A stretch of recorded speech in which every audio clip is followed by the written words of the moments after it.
You have to be lucky in a certain form to go from 2 million to 4 billion in 13 months. It's crazy. Approximately every 90 days, we're doubling our Bitcoin per share. We've hit sort of this velocity that I think we're going to continue to compound, and we have no plan to stop. Hi everyone, Gareth Jenkinson here, live at Bitcoin 2025. We are chatting to Dylan Leclair from Metaplanet today. We're going to be talking about their Bitcoin treasury reserve strategy, how they've made Metaplanet one of the most valuable companies in Japan, and what the future looks like for Bitcoin corporate treasuries. Having a publicly traded stock that allows people to buy Metaplanet shares and have some exposure to Bitcoin is essentially the value proposition. You can probably explain it a bit better than that, but why is this product so successful in Japan? And why is it one of the most successful stocks in the last year, just in terms of price appreciation? I'm at a public company. We're on a Bitcoin standard. We're securitizing the asset class. But I still have that ethos in me, the cypherpunk Bitcoin maximalist. Everybody should hold cold storage Bitcoin, right? There's no substitute for that. No stock in the world, that can substitute for the sovereignty of Bitcoin. With that said, there's huge pools of capital in the world that can loan Bitcoin on a hardware wallet, right? So, there's 100 trillion of global equities. There's hundreds of trillions of global fixed income. There's huge pools of capital with mandates on what they can own. Japanese small cap stocks or US listed large cap right? So all these pools of capital want exposure to the asset. They can't get it. So for us in Japan, we saw a really unique scenario, the situation where, because of Mt. Gox, which blew up 10 years, 20, 15 years ago in Japan, right? There was sort of despite Japan's very high-tech, developed nation, very prosperous, there was sort of like a freeze or a halt in the Bitcoin or crypto interest or development, right? Like culturally, socially, politically. And so, Bitcoin is taxed as ordinary income, whereas other securities are 20%. So if you make a lot of money in Japan, you buy or sell Bitcoin, you pay 55%, which is a lot. And so we said, there's a really big market for Bitcoin in equity security wrapper that can be accessible in retirement accounts or tax advantage accounts, taxable accounts, and it's also marginable, right? So everybody in Japan, or a lot of people have a brokerage account. Crypto accounts less frequent, right? And you can borrow against your securities portfolio in Japan for 50 basis points, right? 0.5% because of the interest rate environment. So all of these things kind of, together in total presented a really interesting opportunity. And so we put out a sort of a manifesto on the Tokyo Stock Exchange in May of 2024 and said, look, this is a Bitcoin play. We're not crypto, it's not digital assets. We're going all in. We're going to sell our equity, our debt, our chairs, everything to buy more Bitcoin, and we're going to not stop. A lot of people said, these guys are crazy. Yeah. But there's a certain, the Bitcoin base in Japan, it was super excited because they there was nothing like that for them. In the US, we've had Strategy, the miners, GBTC. In Japan, there's nothing. There's no Bitcoin proxies, before Metaplanet. You have to be lucky in a certain form to go from 2 million to 4 billion in 13 months. It's crazy. And so, I think now we're accelerating, and we've hit sort of this velocity that I think we're going to continue to compound, and we have no plan to stop. Yeah, I mean, you guys have done amazingly well, and like you say, if the market cap is like 4 billion for the shares, it's crazy the amount of growth. I mean, when you look at the chart, there's nothing that compares to Metaplanet. My next question is really about the amount of corporate Bitcoin corporate treasury companies that exist now. You've got Strategy, which, I mean, let's be honest, Saylor's so far ahead of everyone. No one's going to have as much Bitcoin as Strategy do. They're nearly at 600,000 Bitcoin at the time of recording. We've got 21, we've got Nakamoto, and a handful of other companies that have Bitcoin on their balance sheet.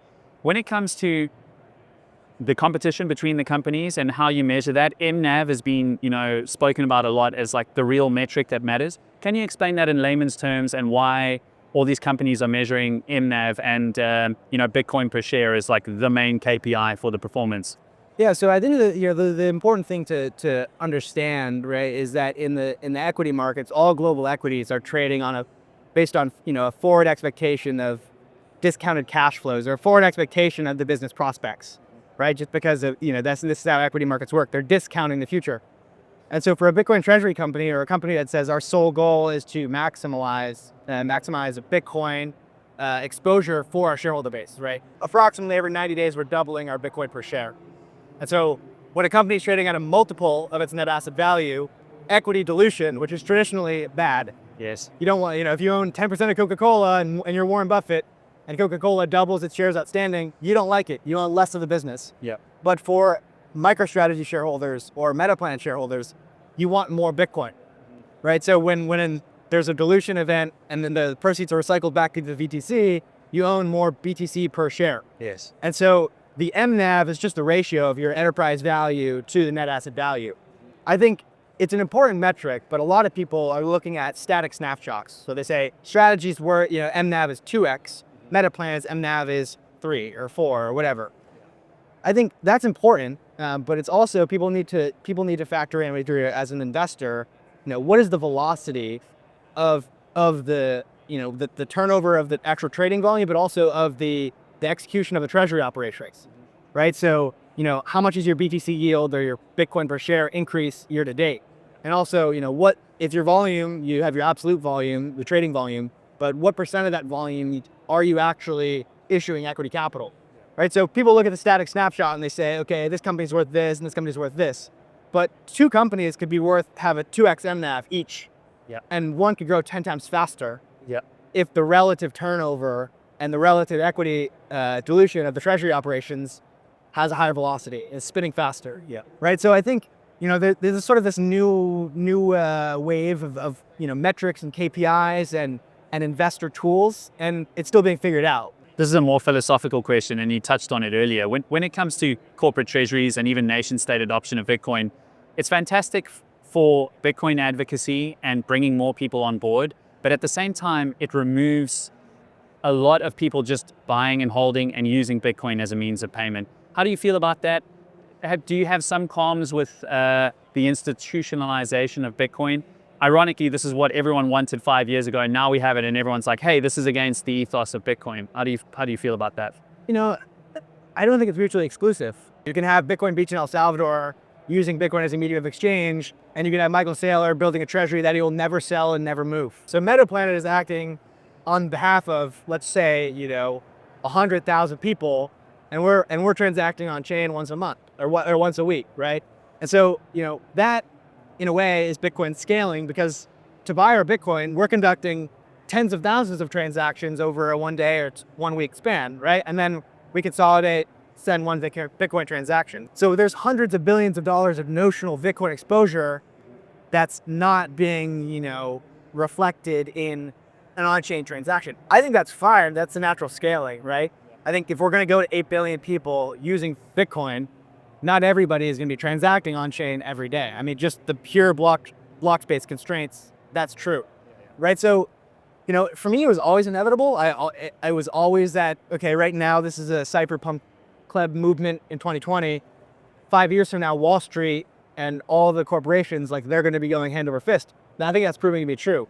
I think the next phase is, you have the nation states of the world, specifically the non-Western, non-G7 nations, the El Salvadors of the world, realize, okay, this is a lifeline and we need to act first, right? The game theory is you act first. I think that both camps are right. It's not mutually exclusive, and it's often portrayed as this or that, right? And the reality is, Bitcoin is for enemies. It's FU money, right? And so if you don't like what Metaplanet's doing, then sorry, we're going to do it, but you can also do your thing. Precise. And so I think that's the power of Bitcoin. That's power of a permissionless network. It's permissionless. No one gets to choose, right? I guess my last question is, there's a lot of people that are throwing around questions about the risks of these Bitcoin corporate treasury companies. Again, in layman's terms, can you explain what could go wrong with a strategy or a Metaplanet or a 21 or a Nakamoto buying all this Bitcoin, issuing debt or convertible bonds, those kind of things? What's the risks? I don't think there's a systemic risk at all. The risk is, by definition, to the common shareholders, right? So a company's buying Bitcoin, they're holding it. Obviously, there's, and you can just read through a 10K, right? There's, in the risk factors, there's a million things of custody, or what happens if a fork, or what happens if an asteroid comes and destroys the world, and everything that can go wrong is disclosed in those 10Ks, so just go read it. But I think, on a more realistic level, the risk is obviously a company, especially I think in the later stages of a raging bull market, we always see everybody wants to take on leverage at the timing when it's probably the least opportune. A company that comes in late, that's trying to catch up, that's trying to stack, that does it with too much debt, or debt that has a really high cost, or using your Bitcoin as collateral, right? So like for us at Metaplanet, I could just speak for us. We have $70 of Bitcoin for every $1 of debt per. Right? So Bitcoin can literally go down 99%, and we have more Bitcoin than we do debt. They're 98.5%. So for us, we really have no leverage. So the risk, right, is like you take on too much debt. There's a refinance risk. It comes due in a year. It's a high interest rate. You don't have your MNAV premium goes from 3 to 1, and all of a sudden the dilution isn't accretive. And these are all realistic risks for companies, right? But I think for us, we want to remain very much delevered. I think we'll look at the fixed income, instruments, the preferred equity, all that stuff, especially, kind of after a downturn, or maybe it's always tough to say, when the next bear market is, right? Until it actually comes. Exactly. But we want to stay very flexible until that time. Dylan, thanks so much for chatting to us today. We look forward to seeing how Metaplanet's Bitcoin strategy goes from here on out. And I think you guys are really leading the pace, and having done a little bit of homework on what's going on in Japan and just how popular this approach is, I think it's only a matter of time until some other Japanese listed companies follow suit. So thanks so much for your time, and we'll catch you soon. Indeed. Awesome.